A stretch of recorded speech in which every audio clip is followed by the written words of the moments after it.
Шетелде демалуды қалайсыз ба? Дубайда шопинг жасағыңыз келе ма? Қымбат көлік мінуді армандап жүрсіз бе?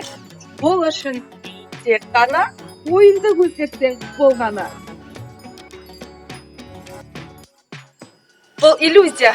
Әлде сеніп қалдыңыздар ма? Байыпқа бермаңыздар. Инвестор бол, инвестиция құй, пассивті кіріс көздерін жаса. Керемет кеңестер. Ойыңды өзгерт, әлемге құшағыңды аш. Өзіңе сен. Супер мотивация. Ғалам сізге аямай ақша береді. Ал адал еңбек, қара тер, қаржылық сауаттылық, кәсіби деңгейлік, білім, ізденіс, шеберлік, тәжірибе қайда қалды? Қаржылай бетін болу, ешкімге тәуелді болмау. Сен демаласың, ақша саған жұмыс істейді. Сенейін бе? Шын мәнінде де осылай ма? Ғимараттарыңды жалға беру жеңіл табыс па? Оңай олжа ма? Қалай ойлайсыздар? Мен Әсем Құралбекқызы, тәуелсіз журналистпін, түркістандық жеке кәсіпкермін. Бірге талқылайық.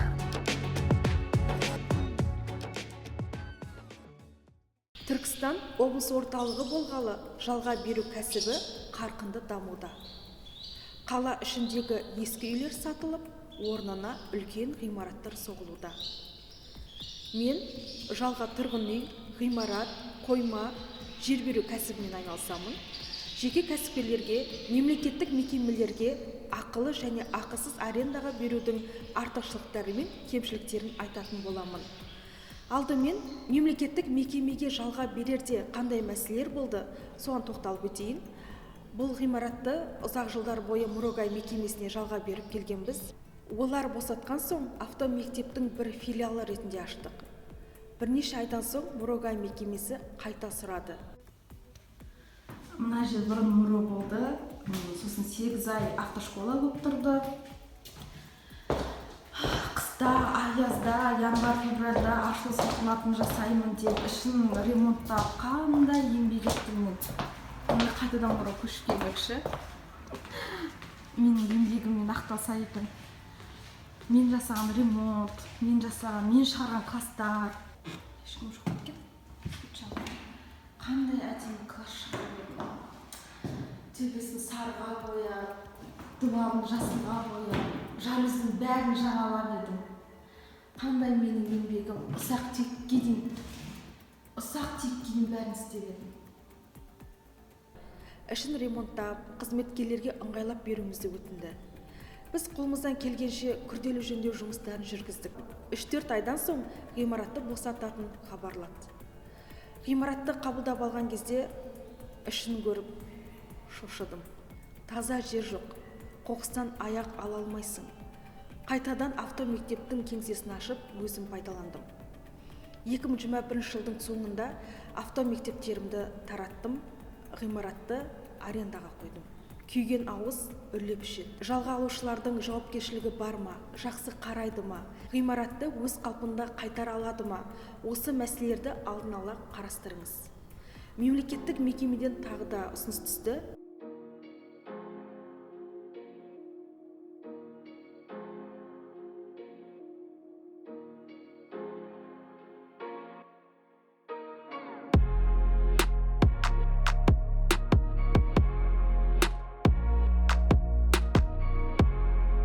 Реконструкциясын толық өзгертуіме тура келді.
Тіпті кабельдерін, розетка, выключатель бәрін жаңаладық, ескі терезесіне дейін ауыстырдық, тек ақ түсті қолдандық. Қыстың күні өздеріңіз білесіздер, кебу қиын болды, газ жоқ, пушка қойып әйтеуір амалдадық. Жалға алушыға өткізгенге дейін жылу тартқызып үлгірдік. Көз қорқақ, қол батыр, күн түн демей еңбек еттік. Қысқа уақытта ғимараттың ішін өзгерту оңай болған жоқ. Келісім шартты мемлекеттік мекеменің өзі дайындайды. Маған жарық пен жылуды, су мен қоқысты төлеуді міндеттеді мойныма. Әрбір кабинетті жиһаздармен толтырдық, кондиционер қойып бердік.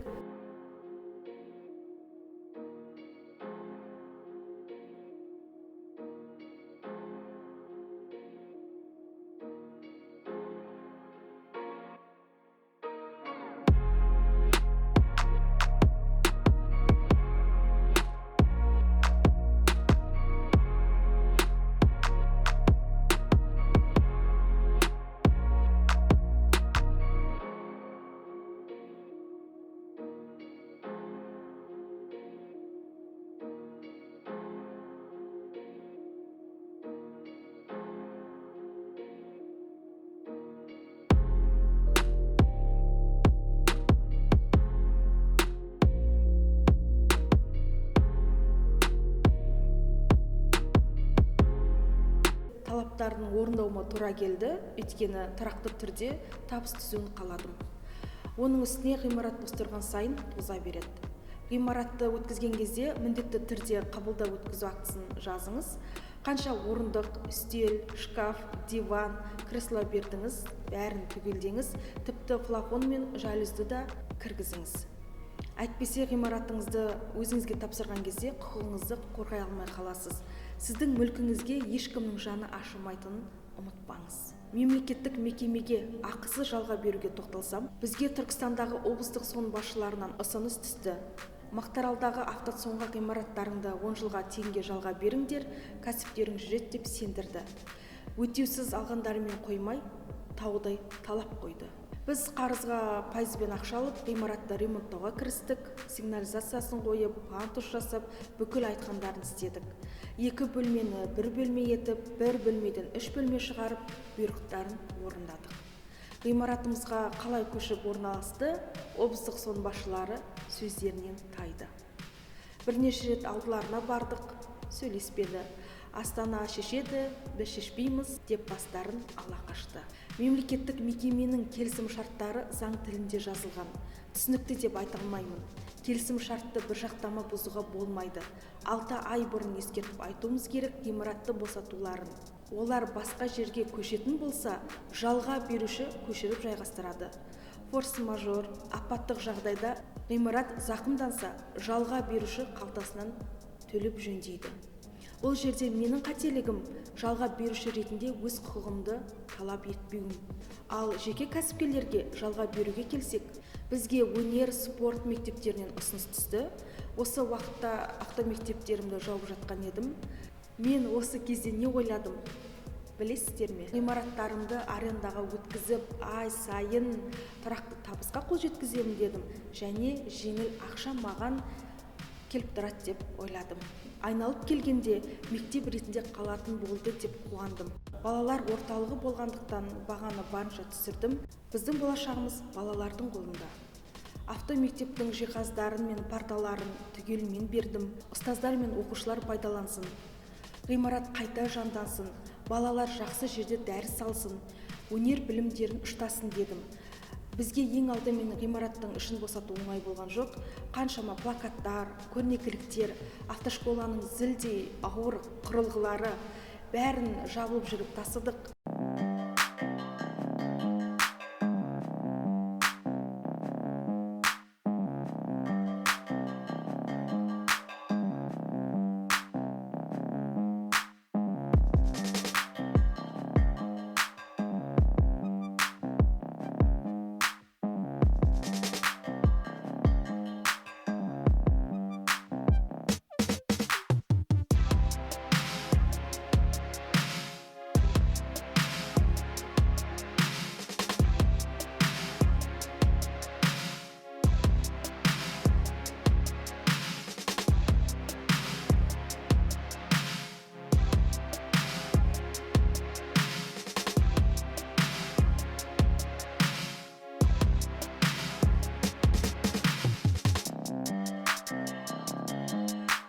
автошколадан қалған тонна құжаттар, қағаздар, документтер бәрін шығардық.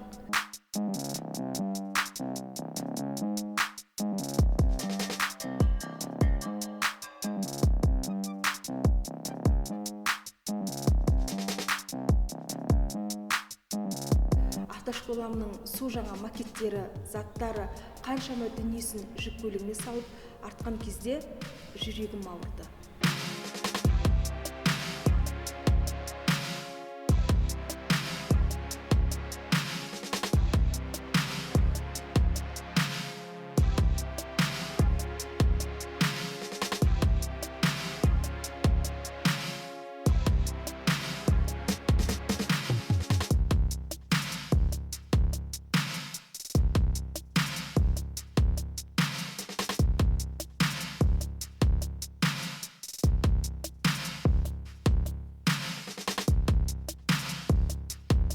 Бұл бизнесті ашқан кезде жабамын соңы осылай болады деп ойламаған едім. Ғимараттың ішін қайта ремонттауыма тура келді. Плакаттардың ізі мен шегенің орны қалғандықтан біз тағы да күрделі жөндеу жұмыстарын бастадық.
Жалға алушылардың келуін күттім 2-3 ай. Мемлекет қаржыландыратындықтан ақша қарастырылуда деді бізге. Соның өзінде мен оларды ғимаратқа орналастырып, жұмыстарыңызды бастай беріңіздер. Тіпті аренда ақысын 3 айда бір берсеңіздер де болады дедім. Барлық жағдайын жасап бердім, қолымнан келгенше. Аспандағы айма дедім, жастық шағым қайда менің, жүрек еткен жаным қандай жайдар едің Нұры камалмай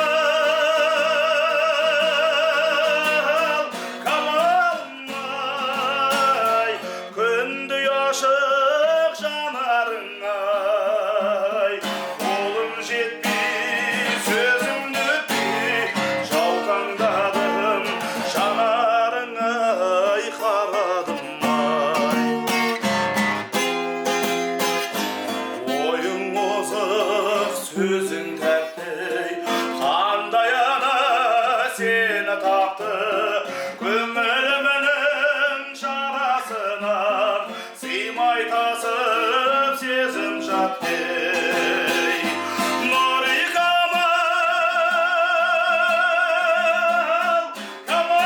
камалмай күндей ашық жанарыңай қолым жетпей сөзімді өтпей жаутаңдадым жанарыңай қарадым ай күлімі десе ай қабағың қалай ғана жай табамын көктемі гүлі ұшқым келіп жердемін деп ойламадым Нұры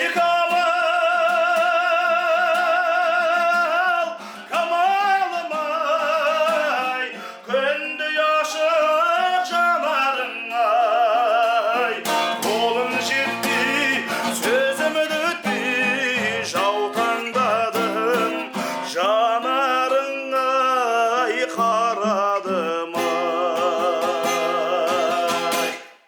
Бірінші кезекте адам ретіндегі адамгершілігім. Екінші кезекте жалға беруші ретіндегі міндетім. Үшінші кезекте бәріне түсініспеушілікпен қарауым. Спорт өнер мектептерінің маған қойған талаптары мынадай: ғимараттың ішін толық ремонттау, жылу мен жарықпен қамтамасыз ету, іштен ыстық су, мұздай су шығару, әжетхана тек сыртта ғана емес, іште де болуы тиіс. Түркістанда канализация проблема болғандықтан септик қаздырдық. Жалға алушының бүкіл талаптарын орындадым. Нәтижесінде мен қадалдым. 10 миллион теңгеге қарызға кірдім. Тіпті процентін де төлей алмадым. Неге десеңіздер, ғимараттың жөндеу жұмыстарына ақшаны өз қалтамнан шығардым. Қайдан қалай ақша таптың десеңіздер, айтайын. Тас кредитке көлігімді қойып, процентке ақша алдым. Өзімнің және анамның алтындарын ломбардқа қойдым. Ағайын туыс көрші қолаң бәрінен қарыз болдым. Тіпті үйімнің оригинал құжатын қойып 10-20%-ға ақша алдым. Бұл ақшалар жетпеген соң Шымкенттегі 2 бөлмелі үйімді саттым. Жалға алушылармен арамызда келісімшарт болғанымен арендақысын төлемеді. Мемлекет бізге төлемей жатыр деп жауапкершіліктен қашты. Соңында кім тесік тағарада қалды? Әрине мен. Қандай сабақ алдым енді мына жағдайдан? Енді жалға алушы жеке кәсіпкер болса, ғимаратыңды ремонттап бер десе, өзің ремонттап ал деймін. Өйткені жеке кәсіпкерлерге жалға берерде мұқият болмасаң лақтырады. Егер сізге ғимаратыңызды жеке кәсіпкер келіп жалға алуға сұраса, бұрын соңды бұл іспен айналысып жүрме, біліп алыңыз.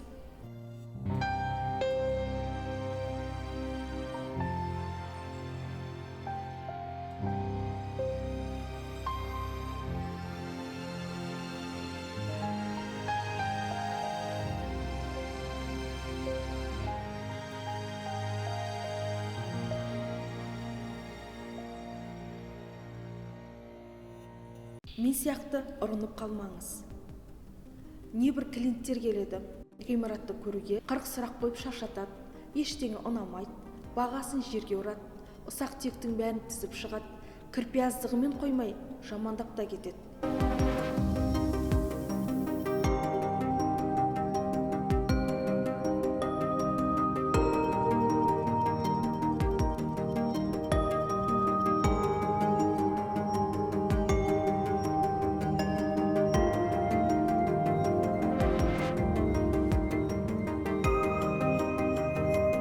Бірден келісімге келетіндері өте аз. Асқар сәтті болсын, шын өте қуаныштымын. Ұзақ отырыңдар, ұзақ жұмыс жасаңдар. Сіз де қуаныштымыз, Құдай қаласа. Күнде болсын, сәтті болсын, оқушылар толсын енді. Рахмет. Сіз алға баса берсін. Иә. Бұл жұмыс Тек қана жақсылықта кездесейік. адам аяқ баспайтын жер деп айтып көңіліңді де қалдырады. Қожа Ахмет Яссауи кесенесінің артқы қақпасындағы көше адам аяқ баспайтын жер болса, онда қаланың шеті ше. Бәрі Түркістанның кіреберісіндегі ғимараттарға әуес. Капитал байлық болғанымен, оның машақаты көп. Өзімді айтатын болсам, кәсіп аштым, жүрмеді. Сатуға қойдым, өтпеді. Жалға бердім, ақысын ала алмадым. Осындай сәттерде жылжымайтын мүлікті игеру үлкен жұмыс екенін түсіндім. Егер ғимарат саған қызмет етсе, табыс тапса, істің көзін білгеніңіз.